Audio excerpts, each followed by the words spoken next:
أما بعد فأعوذ بالله من الشيطان الرجيم بسم الله الرحمن الرحيم ما كان محمد أبا أحد من رجالكم ولكن رسول الله وخاتم النبيين وكان الله بكل شيء عليما وقال النبي صلى الله عليه وسلم إن النبوة والرسالة قد انقطعت لا رسول بعدي ولا نبي صدق الله وصدق رسوله النبي الأمين الكريم ونحن على ذلك لمن الشاهدين والشاكرين والحمد لله رب العالمين۔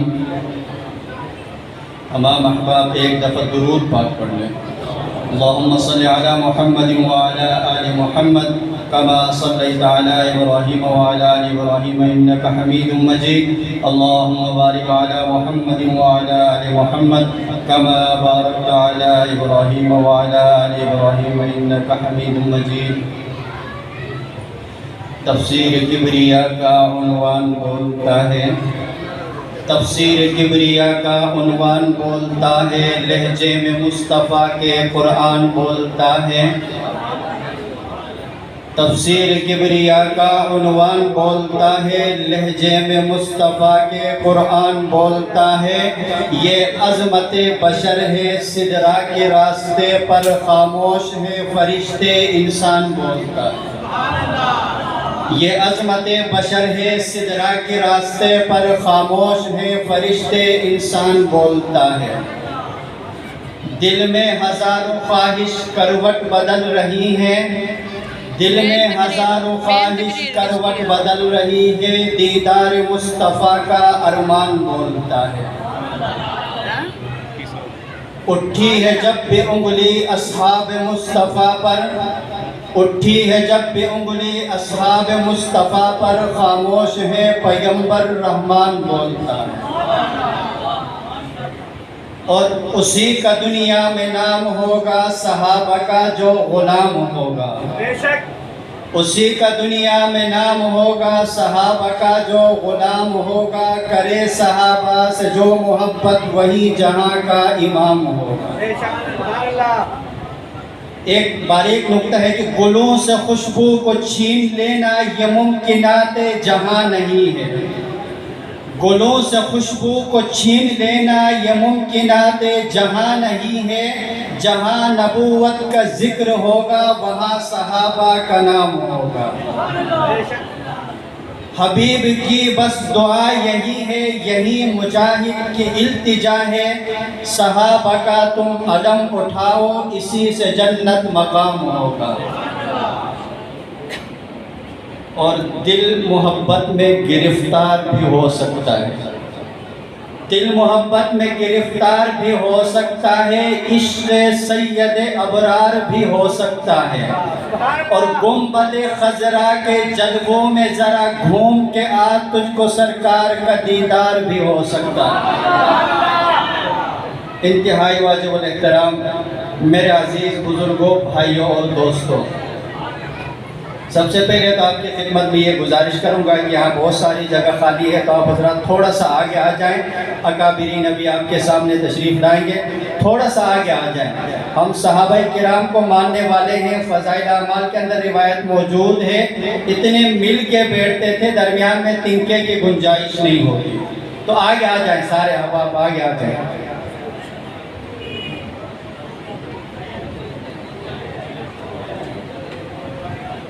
جزاک اللہ۔ میرے عزیز بزرگوں، بھائیوں اور دوستوں، قرآن پاک کی تلاوت جو آیت مبارکہ میں نے آپ کے سامنے تلاوت کی، اللہ رب العزت فرماتے ہیں محمد صلی اللہ علیہ وسلم تم میں سے کسی مرد کا باپ تو نہیں، لیکن اللہ تعالیٰ کا رسول ہے اور نبوت کو ختم کرنے والے ہیں۔ مختصر یہ کہ اس آیت مبارکہ میں اللہ رب العزت نے عقیدہ ختم نبوت کو بیان فرمایا۔ اب عقیدہ ختم نبوت کیا ہے اس کو سمجھنے کی ضرورت ہے۔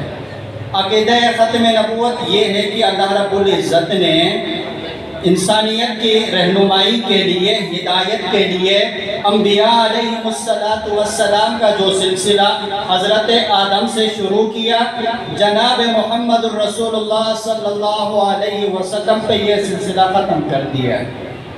آپ صلی اللہ علیہ وسلم کے بعد دنیا میں کسی بھی قسم کا کوئی بھی نبی پیدا نہیں ہو سکتا ہے۔ یہ عقیدہ ختم نبوت ہے۔ ہمارے ایک دوست پچھلے دنوں انہوں نے بڑی زبردست بات کی۔ آج کل ہمارے مساجد میں، ہمارے گھروں میں، ہمارے چوک چوراہوں میں جگہ جگہ فضائل اعمال کی تعلیم ہوتی ہے یا نہیں ہوتی ہے؟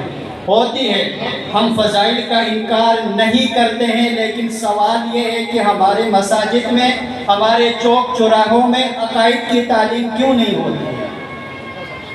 اس لیے ہمیں چاہیے کہ ہم اپنے چوک چوراہے میں، اپنی مسجد میں، اپنے گھر میں اپنی بہن بیٹی کو، اپنے بچوں کو پہلے عقائد کی تعلیم دیں، پھر فضائل کی تعلیم دیں۔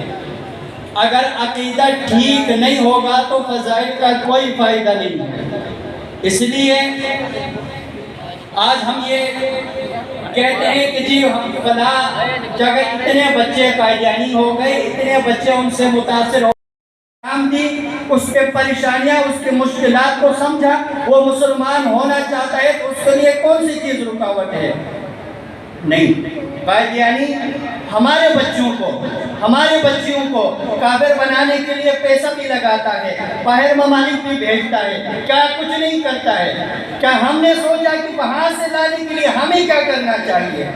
یہ نہیں کہ جی انوار ختم نبوت پیسے جو وہ وہاں کر رہے تو اس ایک کے ذمہ ہے۔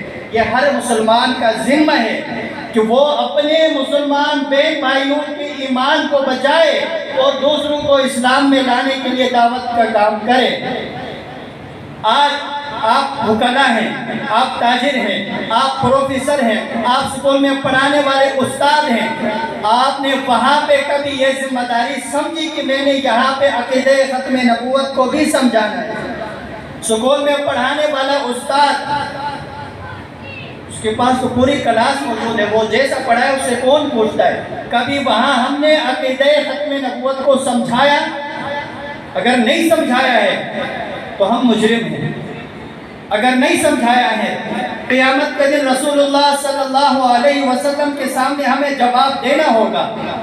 آج ہم یہی رونا روتے ہیں کہ قادیانی لابی پوری دنیا میں چھا چکی ہے، فلاں جگہ سے بھی پاور لگا رہی ہے، فلاں جگہ سے بھی لگا رہی ہے۔ کیوں؟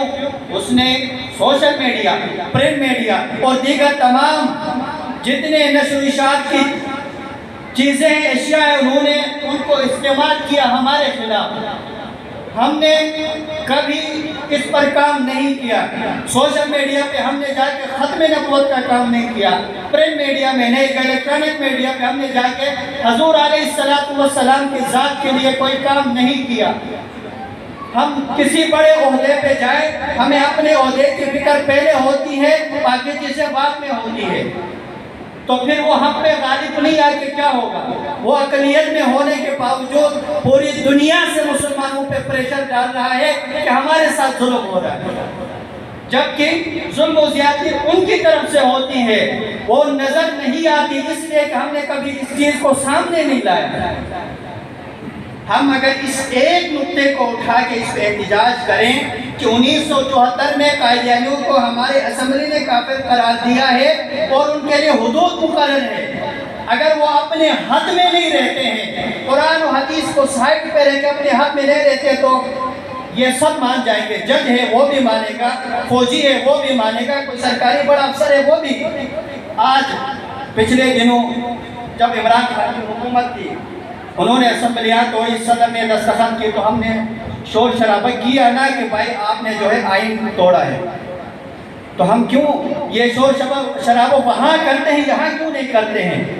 1974 کے قانون کے مطابق قادیانیوں کے لیے حدود مقرر ہیں، وہ اپنے مذہب کی تبلیغ نہیں کرے گا، تعلیم نہیں کرے گا، اپنی عبادت گاہ کو مسجد نہیں کہے گا، اگر وہ کہتا ہے کرتا ہے۔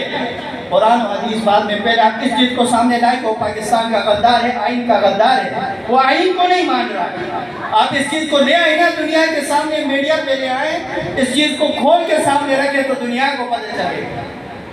ہم نے اس چیز کو سامنے نہیں لایا، اور انتہائی معذرت کے ساتھ ہم نے ان تمام چیزوں کو اپنے مفادات میں استعمال کیا، اپنی ذاتیات کے لیے استعمال کیا۔ ہم نام کے عاشق ہو کے رہ گئے ہیں۔ خدا کی قسم، میں تو اکثر جگہ یہ کہتا ہوں کہ رسول اللہ صلی اللہ علیہ وسلم سے سچی محبت کرنے والے ایسے نہیں ہوتے ہیں۔ ہم نے اپنا تن من دھن رسول اللہ صلی اللہ علیہ وسلم کی ذات پر، رسول اللہ صلی اللہ علیہ وسلم کی ناموس پر لٹانا ہوگا، اور ایسا عشق کرنا ہوگا جیسے صحابہ نے کیا۔ سیدنا عمر رضی اللہ تعالیٰ عنہ کے دور خلافت ہے، سیدنا عمر رضی اللہ تعالیٰ عنہ نے خلیفہ وقت تھے، مسجد نبوی میں ایک پرنالہ لگا ہوا تھا حضرت عباس رضی اللہ تعالیٰ عنہ کے گھر کا، اور مسجد نبوی کا جو راستہ تھا وہیں سے گزر رہا تھا۔ ایک دن بارش ہوئی، بارش ہونے کے بعد اوپر سے پانی گرا، صحابہ کرام کے کپڑوں پہ چھینٹیں پڑی۔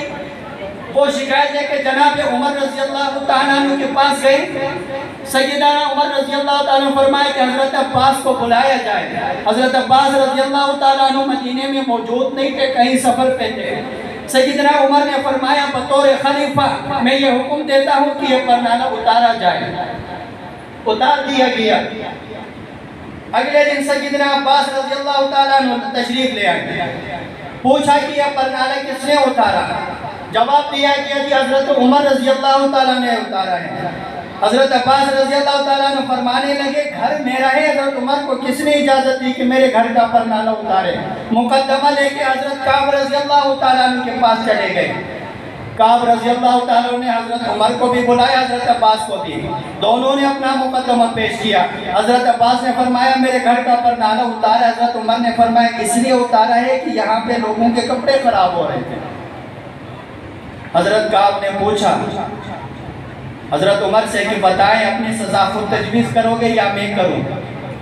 حضرت عباس فرمانے لگے اے کعب، یہ پرنالہ جناب رسول اللہ صلی اللہ علیہ وسلم نے اپنی زندگی میں جب میں گھر بنا رہا تھا مجھ سے پوچھا عباس پرنالہ کہاں لگاؤ گے؟ میں نے کہا یا رسول اللہ فلاں جگہ پہ لگاؤں گا۔ رسول اللہ نے فرمایا نہیں وہاں نہیں، یہاں لگائیں۔ اور پھر رسول اللہ صلی اللہ علیہ وسلم خود آئے، آ کے رسول اللہ نے مجھے کہا عباس میں آپ کے کندھوں پہ سوار ہو کے پرنالہ لگا دیتا ہوں۔ حضرت عباس فرماتے رسول اللہ میرے کندھوں پہ آئے، میں رسول اللہ کو اٹھا نہیں سکا۔ رسول اللہ نے فرمایا آپ عباس میرے کندھوں پہ چڑھے اور اس پرنالے کو وہاں لگا دیں۔ حضرت عباس فرماتے ہیں میں رسول اللہ کے کندھوں پہ چڑھا اور پرنالہ اسی جگہ لگایا۔ پرنالہ رسول اللہ کے کہنے پر اور رسول اللہ صلی اللہ علیہ وسلم کے کندھوں پہ سوار ہو کے وہاں لگا دیا۔ حضرت عمر کیسے اتار سکتے ہیں؟ جب یہ سنا حضرت عمر فرمانے لگے ایک کعب میں اپنی سزا خود تجویز کرتا ہوں، اگر منظور ہو تو ٹھیک، ورنہ آپ جو سزا تجویز کریں گے مجھے منظور ہوگا۔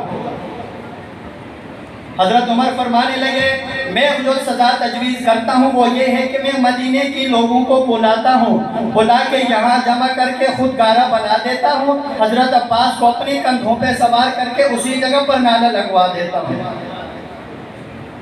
مدینے میں آواز دی گئی، مدینے کے لوگ وہاں جمع ہو گئے۔ سیدنا عمر رضی اللہ تعالیٰ عنہ نے خود گارہ بنایا، گارہ بنانے کے بعد سیدنا عباس کو اپنے کندھوں پہ چڑھایا، پرنالہ وہاں لگ رہا ہے۔ تاریخ نے وہ دن بھی دیکھے، سیدنا عمر کیچڑ اوپر جو ہے وہ گارہ اوپر پکڑا رہے ہیں، داڑھی مبارک پہ اوپر سے مٹی گر رہی ہے، پسینے سے شرابور ہے۔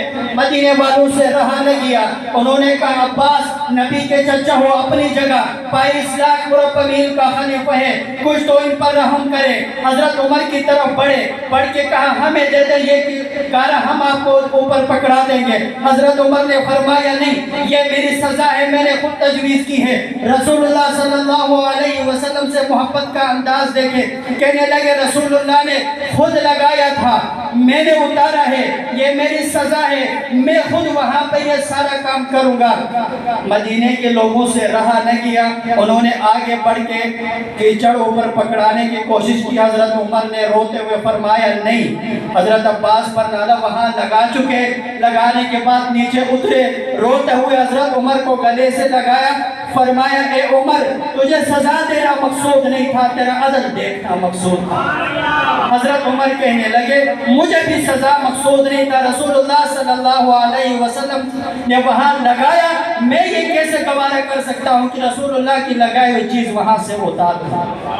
یہ رسول اللہ صلی اللہ علیہ وسلم سے محبت کی، میں اور آپ اس عاشق کی طرح نہ ہو جائیں۔ حضرت تھانوی نے لکھا کہ ایک شخص کسی خاتون کے پاس گیا اور کہا میں تیرا سچا عاشق ہوں۔ اس نے کہا اچھا ایسی بات ہے، میرے علاوہ کسی کو نہیں دیکھو گے؟ کہا نہیں۔ کہا وہ دیکھو میری بہن میرے پیچھے آ رہی، مجھ سے بھی زیادہ خوبصورت ہے، تو وہ اس طرف مڑا۔ اس خاتون نے جوتے مار کے نکال دیے کہ تم جو ہے عشق کے نام پہ جھوٹ بول رہے ہو۔ ایسا نہ ہو ہمیں اللہ رب العزت رسول اللہ صلی اللہ علیہ وسلم کا سچا عاشق بنائے۔ ہم کوشش کریں، تاجر ہے یعنی پروڈکٹ کا بائیکاٹ کریں، ہم وکیل ہیں وہاں پہ جا کے رسول اللہ کے ناموس کے لیے کام کریں، ہم اسکول ٹیچر ہیں، ہم مدرسے میں پڑھانے والے ہیں، اخبارات کے نمائندے ہیں، کسی بھی ادارے میں آپ ہو، رسول اللہ کے ناموس پہلے ہو، اپنی نوکری بعد میں ہو، ورنہ پھر ہم بہت نقصان میں جائیں گے اور قائدین اقلیت ہونے کے بعد بہت آگے بڑھ جائیں گے۔ سنبھل جاؤ مسلمانوں، سنبھل جانے کا وقت آیا، بہت سوئے ہو تم اب ہوش میں آنے کا وقت آیا۔ جلا ڈالی تھی تم نے کشتیاں اندلس کے ساحل پر، مسلمان پھر تیری تاریخ کے دہرانے کا وقت آیا۔ جہاں سے 313 چلے تھے تم مسلمانوں، اسی ماضی کی راہوں پر پلٹ جانے کا وقت آیا۔ سنو وہ روزہ گھر سے یہ آواز آتی ہے، مسلمانوں میری حرمت پہ کٹ جانے کا وقت آیا۔ نبی کی آبرو باقی رہے تو تم بھی باقی ہو، وگرنہ پھر غلامی میں الجھ جانے کا وقت آیا۔ وآخر دعوانا ان الحمدللہ رب العالمین۔